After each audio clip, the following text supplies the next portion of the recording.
So something came up which piqued my interest. Claire Mann is a vegan applied psychologist. I'm sure many people will know her. Says that almost 100% of vegans tell her this. The biggest shock when I tell people about hidden animal cruelty everywhere is that they don't become vegan immediately.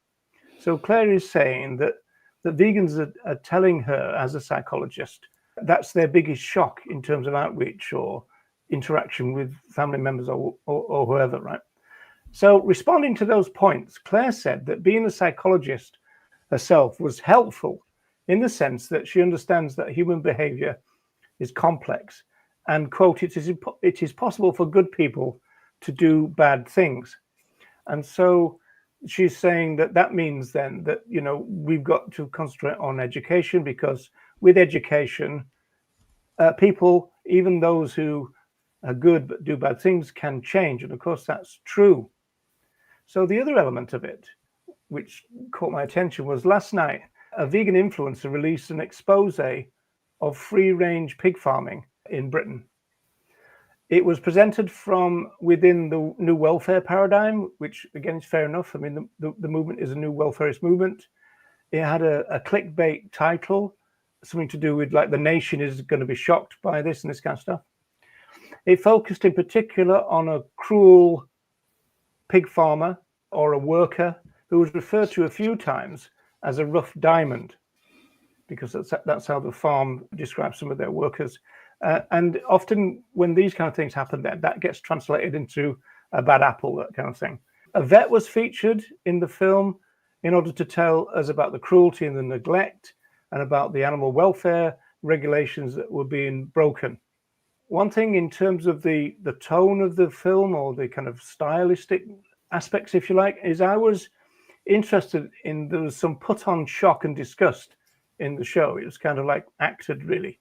For example, when they found the dead bins and the sheds crammed with pigs in this so-called free-range facilities. So there's a lot of, oh my God, kind of statements being made in the film. The lead investigator is an experienced animal advocate. And we know for a fact that they've been in lots of places that use our fellow animals in lots of different various ways. So it's extremely unlikely that anything found in this farm will have shocked or surprised the vegans who went in. So in other words, the shock is for the audience's benefit.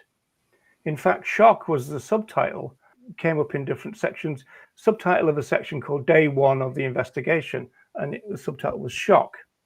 So the narration of the film was about getting documentary evidence to show to an expert in order to ask the question, why? In particular, why so much death on a free-range farm? Now, obviously, we as vegans, we know why. This is an animal use facility. They're death farms. Our fellow animals are items of property, and so they're going to be killed in one way or another.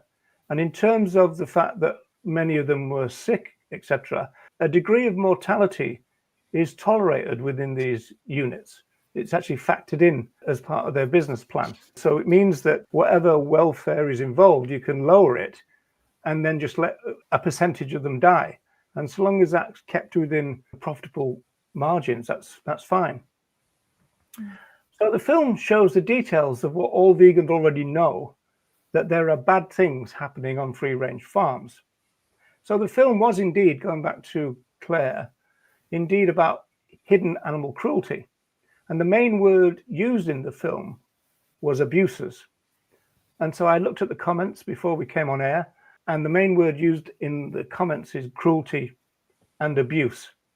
So the tone of the film, it was about shock, it was about horror, it was about cruelty, it was about abuse. As an animal rights advocate, I was struck by all that. And I was struck in particular by the lack of talk about animal use in those terms, nothing about rights violations. So I found it fascinating that these two things were happening on the same day. Claire Mann saying that almost 100% of the vegans that talk to her are shocked, and that, you know, people, after being told about animal cruelty, don't go vegan. And this documentary about animal cruelty on a free range farm. So first of all, in terms of the film, it underlines for me a massive missed opportunity. If we vegan activists think that we can magically make a meaningful connection between animal cruelty and veganism, I think we're going to fail.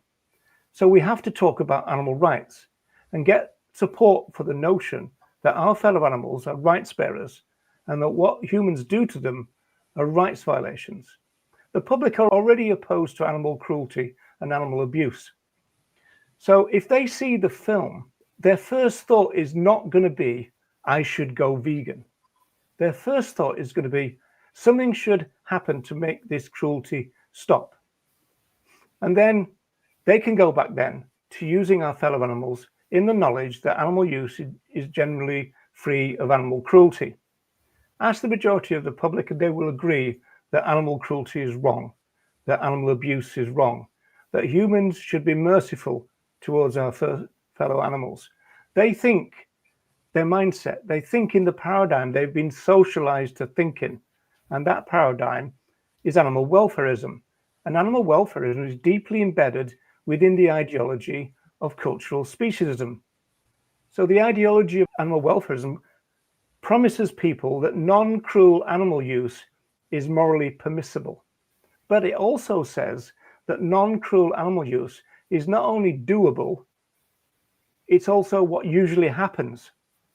So this is why speciesists are universally opposed to animal cruelty, but they're not opposed to animal use. So if animal advocates keep telling people about hidden animal cruelty everywhere, the response is that they won't go vegan.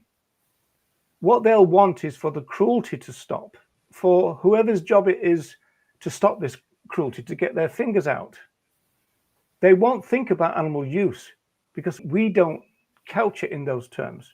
We couch it in the welfare paradigm.